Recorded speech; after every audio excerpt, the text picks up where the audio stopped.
हर घर की कहानी। दोस्तों, अगर ये 5 बातें समझ ली तो भाई बहन के रिश्ते कभी खराब नहीं होंगे। शादी के बाद भाइयों को बहनें बुरी क्यों लगने लगती हैं? बहनें तो घर की रौनक होती हैं। ये कहानी हर व्यक्ति से जुड़ी हुई है। भगवान कृष्ण ने इस कहानी के माध्यम से रिश्तों की गहराई को समझाया है। एक बार की बात है, भगवान श्री कृष्ण से देवी सत्यभामा कहती हैं, हे स्वामी, आज मेरे मन में कुछ प्रश्न उठ रहे हैं। कृपया मेरे इन प्रश्नों का उत्तर देकर मेरे मन की जिज्ञासा को शांत कीजिए। तब भगवान श्री कृष्ण कहते हैं, हे देवी, आपके मन में जो भी प्रश्न उठ रहे हैं उसे निसंकोच होकर पूछो। मेरा तुम्हारे हर प्रश्न का उत्तर देना पहला कर्तव्य है। फिर देवी कहती हैं, स्वामी, शादी के बाद भाइयों को बहनें बुरी क्यों लगने लगती हैं? बहनें तो घर की रौनक होती हैं। हर घर का बंटवारा भाइयों की शादी के बाद ही क्यों होता है? तब श्री कृष्ण कहते हैं, हे देवी, आज तुमने हर मनुष्य का कल्याण करने वाला बहुत ही अच्छा प्रश्न पूछा है। मैं तुम्हें इसका उत्तर एक छोटी सी कहानी के माध्यम से बताने वाला हूँ। इसलिए पूरे ध्यान से इस कहानी को अंत तक सुने। कृपया कहानी को आधा अधूरा ना छोड़ें। फिर देवी कहती हैं, स्वामी, इस कहानी को पूरा जरूर सुनूंगी, क्योंकि मुझे आपके मुख से इस कहानी को सुनने का सौभाग्य प्राप्त हो रहा है। फिर भगवान कहानी को सुनाना प्रारंभ करते हैं। बहुत समय पहले की बात है। एक गोपाल नाम का किसान था, जो अपनी पत्नी और 3 बेटे के साथ एक नदी के किनारे रहता था। गोपाल के तीनों बेटों की शादी हो चुकी थी और पूरा परिवार एक साथ सुख शांति से जीवन व्यतीत कर रहा था। एक दिन गोपाल की पत्नी ने अपने बेटों से कहा, बेटा, यह जमीन और जंगल तुम्हारे पिता के कठिन परिश्रम का परिणाम है। जमीन की उपज और जंगल की लकड़ी बेचकर ही तुम्हारे पिता ने इतने सारे मवेशी खरीदे और इतना बड़ा घर बनाया, जिसमें हमारा सारा परिवार आराम से रह सकता है। उस समय गोपाल के तीनों बेटे एक टीले पर खड़े थे, जहां से धान के लहराते खेत दिखाई दे रहे थे। फसल कटाई के लिए तैयार थी और पके हुए धान की बालियां हवा में झूम रही थीं। गोपाल का सबसे छोटा बेटा, जिसका नाम राम था, अपनी माँ से बोला, माँ, आप सही कह रही हो। मुझे पिताजी के साथ सुबह सुबह खेतों में जाना बहुत अच्छा लगता है। आज भी मुझे वह दिन याद है। गोपाल का सबसे छोटा बेटा राम अपने पिता की तरह खेती में रुचि रखता था। उसे खलिहान में काम करना बहुत पसंद था। राम को कड़ी मेहनत करनी पड़ती थी। उसे मजदूरों को संभालना, फसल की उपज को इकट्ठा करना और फिर उसके लिए सही खरीदार ढूंढना जैसे सभी कार्य करने पड़ते थे। गोपाल के 2 बड़े बेटे थे। सबसे बड़े बेटे का नाम आकाश था और उसने ज्योतिष का काम शुरू किया। फिर इस काम में उसे बहुत सफलता मिली और उसने काफी धन कमाया। दूसरे बेटे का नाम अनुज था, जिसने व्यापार में सफलता प्राप्त की और वह भी बहुत पैसे कमाने लगा। पूरे परिवार में खुशी का माहौल था और किसी को भी कोई कष्ट नहीं था। फिर एक दिन गोपाल बीमार हो गया और उसने अपने पत्नी से कहा, मुझे लगता है कि मेरा समय आ गया है। मुझे एक वादा करो कि बच्चों के बीच कभी भी जमीन जायदाद का बंटवारा नहीं होगा। मैं चाहता हूँ कि मेरे तीनों बच्चे मिलजुल कर रहें और घर में कोई भी भेदभाव ना हो, क्योंकि जिस घर की एकता टूट जाती है वह घर बिखर जाता है। फिर उसकी पत्नी ने वादा किया और गोपाल की मृत्यु हो गई। फिर समय बीतता गया और एक दिन गोपाल की पत्नी ने अपने तीनों बच्चों को बुलाया और उनसे कहा, बेटों, मैं तुमसे एक वादा लेना चाहती हूँ। तुम्हारे पिता की अंतिम इच्छा थी कि तुम्हारे बीच कभी भी जमीन जायदाद का बंटवारा नहीं होगा। तुम तीनों भाई और तीनों बहुएं हमेशा मिलजुल कर जीवन यापन करेंगे, क्योंकि जिस घर की एकता टूट जाती है वह घर कभी भी उन्नति नहीं हो पाता है। श्रोताओं, फिर वह माँ की बात को सुनकर के तीनों बेटे कहने लगे, हाँ माँ, आप जैसा चाहती हो।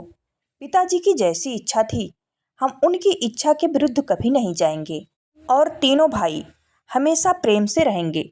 श्रोताओं, फिर अपने बेटों की बात को सुनकर के माँ को बहुत ही खुशी हुई। वहीं जो सबसे बड़ा बेटा, जिसका नाम आकाश था, वह ज्योतिष में बहुत ज़्यादा निपुण था। इसलिए आसपास के लोग उससे कई मामलों में राय लेने आते थे। तो आकाश का गुजारा बढ़िया तरीके से हो जाता था। वहीं दूसरे नंबर का बेटा, जिसका नाम अनुज था, वह भी एक बड़ा व्यापारी था। उसकी भी कमाई ठीक ठाक हो जाती थी। वहीं सबसे बड़ी मुश्किल यह थी कि गोपाल का जो सबसे छोटा बेटा था, जिसका नाम राम था, वह कड़ी मशक्कत करता था, बहुत मेहनत करता था। सुबह से लेकर शाम तक खेतों में लगा रहता था, फिर भी उतनी कमाई नहीं कर पाता था जितनी कमाई दोनों बड़े भाई करते थे। दोस्तों, फिर समय धीरे धीरे गुजरता गया। वहीं गोपाल के दो बड़े बेटे, जो ठीक ठाक कमाई करते थे, वह अपने पिता को दिया हुआ वचन भूल जाते हैं और अपने पत्नी के साथ में ऐश और आराम का जीवन व्यतीत करने लगते हैं। वहीं जब किसान के दो बड़े बेटे की बहुएं ऐसे आराम का जीवन जीती हैं और जो सबसे छोटा बेटा राम था, उसकी पत्नी घर पर ही कमाई करती रहती है। उसे घूमने के लिए नहीं मिलता, ना ही उसे शौक करने के लिए मिलता। वहीं जब वह अपने बड़े जेठ और जेठानी को देखती है तो उसका हृदय दुखी हो जाता है कि हम तो पिता के वचनों का पालन आज भी कर रहे हैं, लेकिन हमारे बड़े दोनों जेठ और दोनों जेठानी ऐसो आराम का जीवन जी रहे हैं।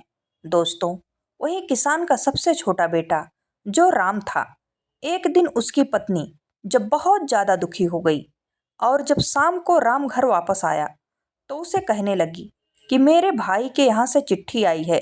उसने हमें अपने घर बुलाया है, हमारे आपके लिए न्योता भेजा है। कुछ दिनों पहले ही हमारे भाई ने अपना घर बनवाया था, उसमें गृह प्रवेश होना है। वह यह चाहता है कि हम दोनों कुछ दिन के लिए उनके पास रहें। दोस्तों, वही अपनी पत्नी की बात को सुनकर के कहने लगा, देखो, खेती में बहुत काम करना रहता है, मेरे पास में इतना समय नहीं है कि मैं तुम्हारे साथ में तुम्हारे मायके जा सकूं। यदि मैं तुम्हारे साथ तुम्हारे मायके चलूंगा तो खेती का काम खराब हो जाएगा, जिससे सब बर्बाद हो जाएगा। दोस्तों, फिर वह पत्नी तमतमाकर कहने लगती है कि ठीक है, हम जीवन भर इसी घर में पड़े रहेंगे, हमारे मन में कोई भी इच्छा नहीं है। दोस्तों, यह पत्नी को गुस्से में देख करके कहने लगा, ठीक है, मैं ऐसा करता हूँ कि तुम्हारे जाने का इंतजाम कर देता हूँ, पर मैं नहीं जा पाऊँगा। दोस्तों, फिर उसकी पत्नी कहने लगी, यदि हम जाएंगे तो दोनों साथ जाएंगे, वरना कोई नहीं जाएगा। वही पत्नी की बात को सुन करके राम कहने लगा, ठीक है, जैसी तुम्हारी मर्जी, जाना है तो जाओ, नहीं जाना है तो मत जाओ। फिर किसान के सबसे छोटे बेटे की बहू अपने दोनों बड़े जेठ और जेठानी का नज़ारा देख करके पहले ही चिढ़ी हुई थी कि महीना भर आराम करते हैं और ऐसो आराम का जीवन वह सभी बिताते हैं। दोस्तों, फिर ऐसा सोच करके वह राम की पत्नी कहने लगी, क्या हमने घर का सभी काम करने का ठेका ले लिया है? घर में और खेती का सारा काम हम दोनों मिलकर करते हैं और आपके दोनों बड़े भाई आपकी भाभियों के साथ में मौज मस्ती का जीवन जी रहे हैं। क्या आपने कभी सोचा है कि मेरा भी मन करता है हम भी शौक और आराम का जीवन जिएं? फिर जब उनको अपना अपना ही करना है, हम दोनों की कोई फिक्र ही नहीं है, वह तो दोनों बाहर रह करके मौज मस्ती का जीवन जी रहे हैं, फिर अपने अपने पत्नियों के साथ में चारों ओर घूमने चले जाते हैं और मैं हमेशा इस घर में पड़ी रहती हूँ। आप बताओ, क्या यह अन्याय नहीं है? दोस्तों, फिर भगवान कहते हैं, हे देवी। फिर तो अपनी पत्नी की बात को सुनकर के श्याम की नींद खुल गई और फिर उनकी पत्नी आगे कहने लगी, अब तुम मेरी एक बात सुनो, जायदाद के बंटवारे की बात चलाइए ताकि हम लोग अलग रह सकें। यदि हम अलग रहेंगे तो हमको भी अपने घूमने के लिए कुछ समय मिलेगा। फिर इस प्रकार अपनी पत्नी की बात को सुन करके राम को लगा कि इसकी पत्नी सही कह रही है, मेरा काम मेरे भाई के काम से ज़्यादा महत्वपूर्ण है। मेरी ही वजह से वह दोनों इतने ठाठ से और आराम से जीवन जीते हैं तथा मैं और मेरी पत्नी नौकरों की तरह इस घर में लगे रहते हैं। फिर एक दिन जब सभी भाई घर में खाना खा रहे थे तो सबसे छोटे लड़के ने अपनी माँ और भाइयों से कहा कि उसे जायदाद में उसका हिस्सा चाहिए, अब वह शामिल नहीं रहेगा। फिर वहीं अपने सबसे छोटे बेटे की बात को सुन करके माँ को बड़ा झटका लगा और उसने कहा, तुम्हारे पिता चाहते थे कि तुम सब मिलजुल कर एक होकर रहो। दोस्तों, फिर वहीं सबसे छोटा बेटा कहने लगा, माँ, मैं अब शामिल नहीं रह सकता हूँ। फिर तो दोनों भाइयों ने भी हामी भर दी और उन्होंने भी कहा, ठीक है, जायदाद का बंटवारा हो जाना चाहिए। वही जमीन जायदाद के सभी कागज जिनके आधार पर बंटवारा होना था, वही सब तैयार किए जाते हैं। वही बंटवारा होने से पहले गोपाल की पत्नी अपने तीनों बेटों से कहती है कि बंटवारा बाद में होगा, पहले हमारे घर की परंपरा है, कोई भी कार्य करने से पहले सबसे पहले भगवान जगन्नाथ के दर्शन अवश्य करने चाहिए। फिर अपनी माँ की बात को सुनकर के सभी बेटे तैयार हो जाते हैं और अपनी माँ की बात सुनकर अगले दिन सभी बेटे अपनी पत्नियों और माँ के साथ यात्रा पर निकल पड़ते हैं। दोस्तों, फिर मंदिर में दर्शन करने के बाद जब सभी भाई वापस लौट रहे होते हैं तो उनकी माँ ने कहा, बच्चों, मैं बहुत थक गई हूँ और मुझे बहुत तेज भूख लगी है। आप सभी भी भूखे होंगे और बहू को भी भूख लग रही होगी। चलो एक काम करते हैं, किसी ठीक से स्थान पर बैठ करके कुछ खाना खा पी लेते हैं। दोस्तों, फिर गांव के बाहर ही एक पुराना मंदिर था और पास में ही खाने की दुकान थी। वहीं जब सभी परिवार खाना खाने की तैयारी करने में लगा तो माँ ने कहा, बेटा, हम लोग खाना खाने के लिए तो जा रहे हैं, मगर रुपए की थैली जो थी वह तो मैं कहीं भूल गई हूँ। इससे अब यहाँ से घर तक जाने के लिए हमें काफ़ी पैसे चाहिए और यहाँ खाना खाने के लिए भी पैसे चाहिए। यदि हमारे पास पैसा नहीं होगा तो ना तो हम घर तक पहुँच पाएंगे और ना ही हमारा पेट भर पाएगा। अब तो एक ही उपाय है, मैं इन बहू के साथ इसी मंदिर में रुकती हूँ और तुम तीनों भाई एक काम करो कि किसी गांव में जाकर के कोई काम ढूंढ लो जिससे कुछ रुपए की जुगाड़ हो जाए। तीनों अलग अलग अपना काम करो।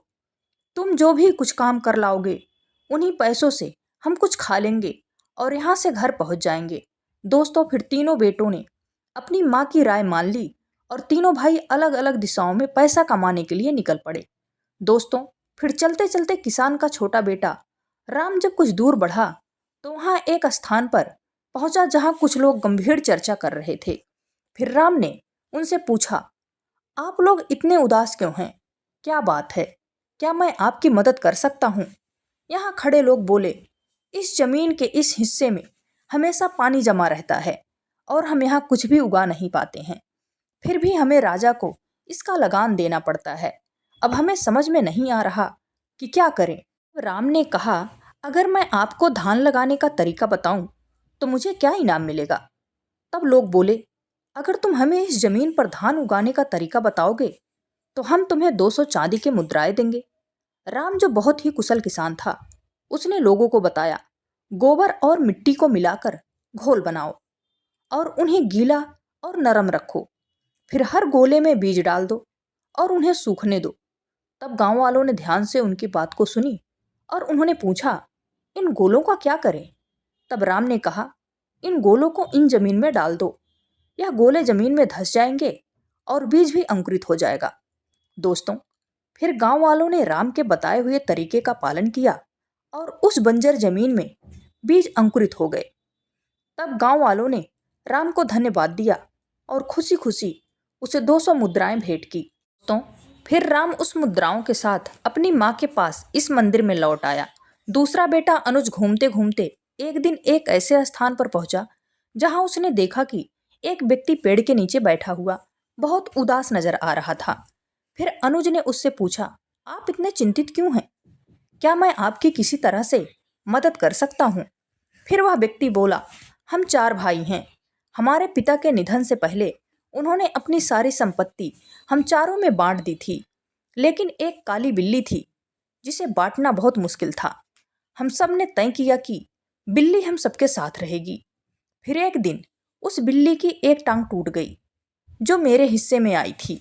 मैंने उसकी जख्मी तन पर तेल लगाकर पट्टी बांध दी। बिल्ली को आंच अच्छी लगती थी, इसलिए वह चूल्हे के पास सोने चली गई। जैसे ही वह सोई, चूल्हे से निकली एक चिंगारी उसके तेल लगे कपड़े पर गिर गई और आग लग गई। जब बिल्ली वहां से भागी तो आसपास के घरों में भी आग लग गई और सब कुछ जलकर राख हो गया। पड़ोसियों ने उसका सारा दोष मुझ पर मढ़ दिया, क्योंकि आँच की शुरुआत उस तन से हुई थी जो मेरे हिस्से में आई थी। मामला पंचायत तक पहुंचा और पांचों ने कहा कि जिस टाइम से आग लगी वह मेरे हिस्से की थी, इसलिए पूरा नुकसान मुझे ही भरना होगा। लेकिन मेरे पास इतने पैसे नहीं हैं, अब मैं क्या करूंगी? इसी तरह से मैं चिंतित हूँ। उस व्यक्ति की बात सुनकर अनुज ने कहा, चिंता मत करो, अगर मैं तुम्हारी समस्या का समाधान कर दूं तो तुम मुझे क्या दोगे? फिर व्यक्ति ने जवाब दिया, अगर तुम मेरी समस्या का समाधान कर दोगे तो मैं तुम्हें 400 सोने के सिक्के दूंगा। शर्त मानने के बाद अनुज ने कहा, ठीक है, तुम अपने पड़ोसियों और गांव के बुजुर्गों को बुलाओ, मैं शीघ्र ही आऊंगा। व्यक्ति ने गांव के सभी लोगों को बुला लिया। जब सब लोग इकट्ठा हो गए और हर किसी की बात सुनी गई, तब अनुज ने कहा, यह सच है कि सारा नुकसान बिल्ली ने किया है, और यह भी सच है कि उस जख्मी टांग पर तेल की पट्टी बंधी थी। यह भी सही है कि बिल्ली के भागने से घरों में आग लगी। लेकिन एक बात आपने नहीं सोची कि जख्मी टांग के साथ बिल्ली भाग ही नहीं सकती थी। टूटी हुई टांग किसी काम की नहीं थी। बिल्ली केवल अपनी 3 सही टांगों से भागी, जिससे चारों ओर आग लगी। अब आप ही बताएं, क्या दोष टूटे हुए टांग का है या सही टांगों का? फिर अनुज की इस बात से गांव वाले अचंभित हो गए और सभी ने सिर हिलाकर सहमति जताई। अंत में फैसला हुआ कि सही 3 टांगों के मालिक को हर्जाना देना होगा। जख्मी टांग का मालिक बहुत खुश हुआ और वादे के अनुसार अनुज को 400 सोने की मुद्राएं भेंट की। फिर दूसरा बेटा भी 400 सोने के सिक्के लेकर अपनी माँ के पास मंदिर में लौट आया। दोस्तों, अब सबसे बड़ा बेटा, जिसका नाम आकाश था, वह भी कमाई के लिए निकला। फिर चलते चलते वह एक बड़े घर में पहुंच गया, जहां से रोने की आवाज आ रही थी, जिससे उसे घर के बाहर एक पहरेदार भी खड़ा था। फिर आकाश सोचने लगा कि इतनी बड़ी हवेली में रहने वाला कोई क्यों रो रहा है। तब आकाश ने पहरेदार से पूछा, महोदय, इस घर से रोने की आवाज क्यों आ रही है? तब पहरेदार ने कहा, आप अंदर जाकर खुद पूछ सकते हैं। फिर मोहन घर के अंदर गया और पूछा, आप क्यों रो रहे हैं? क्या मैं आपकी कोई मदद कर सकता हूँ? दोस्तों, रोने वाला व्यक्ति, जो एक मंत्री था, वह बोला, हमारे राजा ने मुझे हाथी का वजन पता करने को कहा है। अगर मैं ऐसा नहीं कर सका तो राजा मेरा सर कटवा देगा। फिर मंत्री के रोने की बात सुनकर आकाश ने कहा, चिंता मत करो, अगर मैं तुम्हारी मदद कर दूं तो मुझे क्या इनाम मिलेगा? फिर मंत्री ने कहा, अगर तुम मुझे हाथी का वजन बता दोगे तो मैं तुम्हें 1000 सोने की मुद्रा दूंगा। अब आकाश ने शर्त मान ली और मंत्री से कहा कि उस हाथी के पास ले चल। जब वो हाथी के पास पहुंचे तो प्रकाश ने कहा, हाथी को एक नदी के पास ले चलो जहां कोई नाव हो। तब मंत्री ने ऐसा ही किया और आकाश ने नाव वाले से कहा कि हाथी को नाव में खड़ा करे। जैसे ही हाथी नाव में खड़ा हुआ, नाव पानी में धंसने लगी, और जब नाव धंसना शुरू हो गई तो आकाश ने कहा, जहां नाव रुकी है वहां निशान लगा दो और फिर हाथी को नाव से बाहर निकाल दो। फिर निशान लगाने के बाद हाथी को नाव से बाहर निकाल दिया गया और आकाश ने कहा, अब इस नाव में इतने पत्थर भर दो कि नाव उस निशान तक पहुंच जाए जहां पहले रुकी थी। दोस्तों, फिर पत्थर भरने के बाद जब नाव निशान तक पहुंच गई तो आकाश ने कहा, पत्थर डालना बंद करो और पत्थर निकाल लो। इन पत्थरों का वजन ही हाथी का वजन होगा। मंत्री ने फिर इस उपाय से हाथी का वजन पता कर लिया और आकाश को 1000 सोने की मुद्रा दी। फिर वह भी मुद्राओं के साथ अपनी माँ के पास मंदिर लौट आया। दोस्तों, फिर भगवान कहते हैं, हे देवी, इस प्रकार सभी भाई जब धन कमा करके मंदिर लौट आए तो सभी ने बड़े ही प्रेम से खाना खाया और दुकान वाले का इतना पैसा बना कि तीनों भाइयों ने जो पैसा कमाया था वह सारा उस खाने में चला गया। केवल उसके पास में उतनी ही पैसे बचे जिससे वह खर्च करके अपने घर वापस जा सके। अब किसान की पत्नी अपने बच्चों और बहू के साथ घर वापस आ गई तो उसने रुपए वाली थैली एकदम से निकाल करके अपने बेटों के सामने रख दी और कहा, मैंने जानबूझ करके इस थैली को छुपा लिया था ताकि मैं तुम्हें समझा सकूं कि एकता में कितनी शक्ति होती है। क्योंकि तुम तीनों भाइयों ने मिल करके जो भी धन कमाया था, उस धन को इकट्ठा करके ही हम लोगों को खाना मिला और बचे हुए पैसों से हम अपने घर आ सके। यदि तीनों भाई मिल करके एक जगह कमाई एकत्रित नहीं करते तो आज हम ना पेट भर खाना खा पाते और ना ही वापस घर पर आ पाते। इसलिए हमेशा ध्यान रखना, जब तक झाड़ू बधी है तब तक उससे सफाई हो सकती है, जब उसकी सीख बिखर जाए तो फिर झाड़ू किसी काम की नहीं रहती। इस प्रकार जब तक तुम तीनों के अंदर एकता का भाव रहेगा तब तक इस घर की उन्नति होती रहेगी, और जिस दिन बंटवारा हो गया उस दिन इस घर की उन्नति रुक जाएगी। इसलिए तुम्हारे पिताजी ने मरने से पहले मुझे वचन लिया था कि मैं तीनों बच्चों के अंदर कभी बंटवारा ना होने दूंगी। दोस्तों, फिर भगवान कृष्ण कहते हैं, हे देवी, आपने पूछा था कि शादी के बाद परिवार में भाइयों के बीच बंटवारा क्यों होता है, तो इसे ध्यान से समझने की जरूरत है। अक्सर लोग कहते हैं कि बंटवारा बहू के कारण होता है, लेकिन ऐसा जरूरी नहीं है। बंटवारे की नौबत तब आती है क्योंकि जब दो भाई ज्यादा कमाते हैं और एक भाई कम कमाता है, तो ज्यादा कमाने वाले भाई अपने पत्नियों के साथ ऐशो आराम की जिंदगी जीने लगते हैं और कम कमाने वाले भाई की अहमियत नजरों में कम हो जाती है। कम कमाने वाले भाई की पत्नी यह सब देखती है कि दिन रात मेहनत करने के बावजूद भी उनका जीवन कठिन है, जबकि घर की जिम्मेदारी निभाते हुए भी उनके जेठ अपनी पत्नियों के साथ शानदार जीवन जी रहे हैं। यह स्थिति उसे बुरी लगती है और वह अपने पति से कहती है, अगर हमें मेहनत करनी है तो अलग रहना बेहतर है, क्योंकि कम से कम जो काम आएंगे वह हमारा होगा और हम अपनी इच्छाओं के अनुसार जी सकेंगे। दोस्तों, यहीं से भाइयों के बीच दरार पड़ने लगती है और बंटवारा हो जाता है। भाइयों के बंटवारे को रोकने में माता पिता का महत्वपूर्ण योगदान होता है। यदि माता पिता अपने बच्चों में संस्कार डालें कि चाहे कोई कमाई ज़्यादा या कम हो, सभी भाई अपनी अपनी कमाई एक जगह एकत्र करें और एक साथ बैठकर निर्णय लें कि क्या करना है, और सभी बहू को समान अधिकार दें, तो बंटवारा नहीं होगा। ऐसा होगा तो इस बुद्धिमान माँ के बच्चों की तरह घर में कभी बंटवारा नहीं होगा। दोस्तों, फिर भगवान श्री कृष्ण कहते हैं, हे देवी, शादी के बाद अक्सर भाइयों को बहनें बुरी क्यों लगने लगती हैं, तो इसे ध्यान से समझ लो। भाई बहन का रिश्ता दुनिया का सबसे अनोखा और प्यारा रिश्ता है।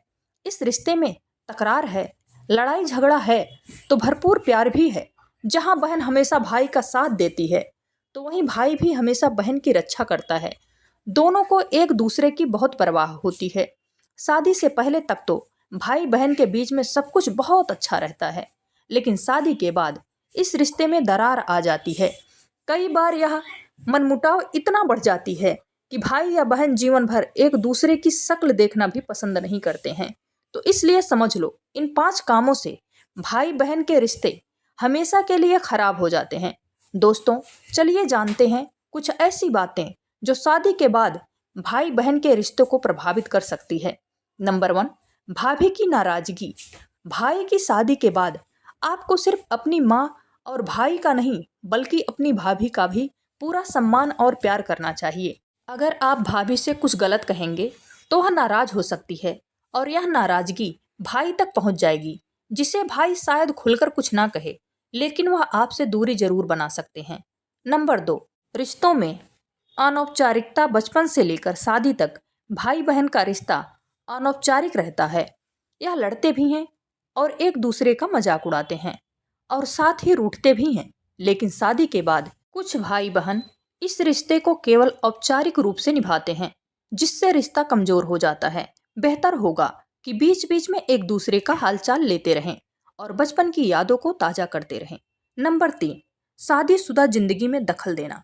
कई बार बहनें भाई की शादीशुदा जिंदगी में जरूरत से ज्यादा दखल देती हैं, जिससे रिश्ते में खटास आ जाती है।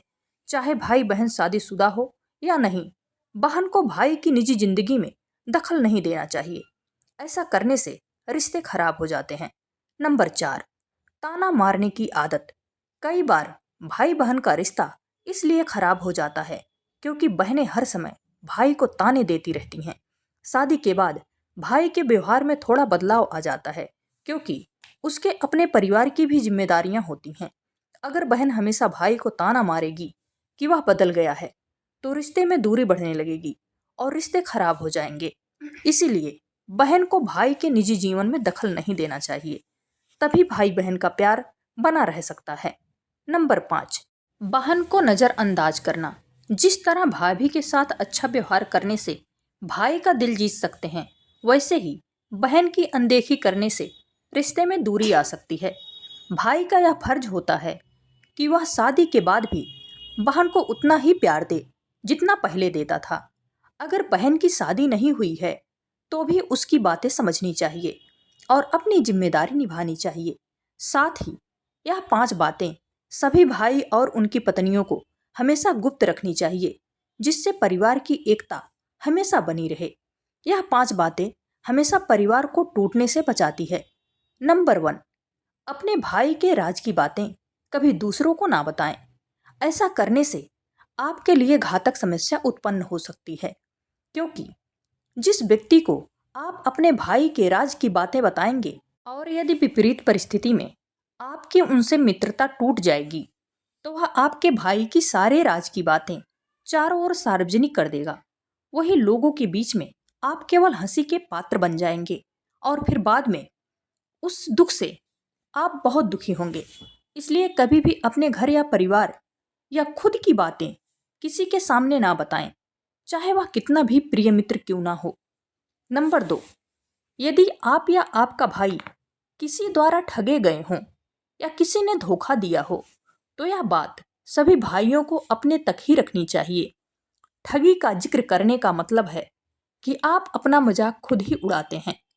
यदि आप ऐसा करेंगे तो लोग आपको मूर्ख समझेंगे। इसलिए कभी भी किसी भाई को ऐसा नहीं करना चाहिए।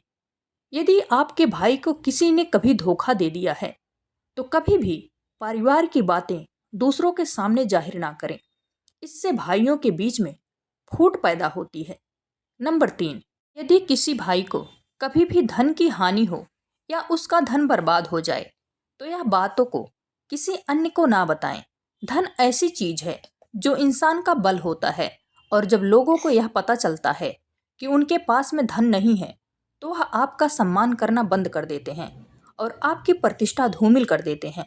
धन हानि पर लोग कभी मदद नहीं करते, बल्कि आपका उपहास उड़ाते हैं। इसलिए धन का आना या धन का जाना, दोनों ही बातें हमेशा सभी भाइयों को खुद तक रखनी चाहिए और कभी भी किसी भाई को अपने भाई की कोई भी धन संबंधी बात किसी दूसरे के साथ में नहीं करनी चाहिए। नंबर 4, किसी भी पुरुष को हमेशा अपने जीवन और घर की बातों को हमेशा अपने तक ही रखना चाहिए। खासकर उसके चरित्र के बारे में कभी किसी से बात नहीं करनी चाहिए। जो पुरुष या स्त्री का सम्मान नहीं करता, उस पुरुष का समाज में कभी सम्मान नहीं होता। ऐसे पुरुष की प्रतिष्ठा हमेशा दांव पर रहती है। इसलिए अपने परिवार में सभी स्त्रियों का सम्मान करें और अपने परिवार की बातें कभी किसी को ना बताएं। नंबर 5, यदि कभी भी आपके भाई का कहीं अपमान हो जाए, तो यह बात कभी किसी के साथ ना करें। जीवन में आपका या आपके भाई का कहीं अपमान हुआ हो तो कभी दूसरों के समक्ष जग जाहिर नहीं करना चाहिए, क्योंकि ऐसा करके आप अपना सम्मान स्वयं ही गिरने का कारण बनाते हैं। इससे भाइयों के बीच में फूट पैदा होती है। भगवान कृष्ण ने इस कहानी के माध्यम से रिश्तों के गहराई को समझाया है। जय श्री कृष्णा। मैं आशा करती हूँ कि आपको यह कहानी अच्छी लगी होगी, और यदि आपको अपने भाई बहन से बहुत प्यार करते हैं तो इस कहानी को सभी के साथ जरूर शेयर करें। दोस्तों, आपको यह कहानी कैसी लगी कृपया कमेंट करके जरूर बताएं और कमेंट बॉक्स में जय श्री कृष्णा लिखना ना भूलें। वीडियो पसंद आया हो तो लाइक करें और ऐसी ही और भी बहुत सारी कहानियों को सुनने के लिए चैनल को सब्सक्राइब जरूर करें। धन्यवाद।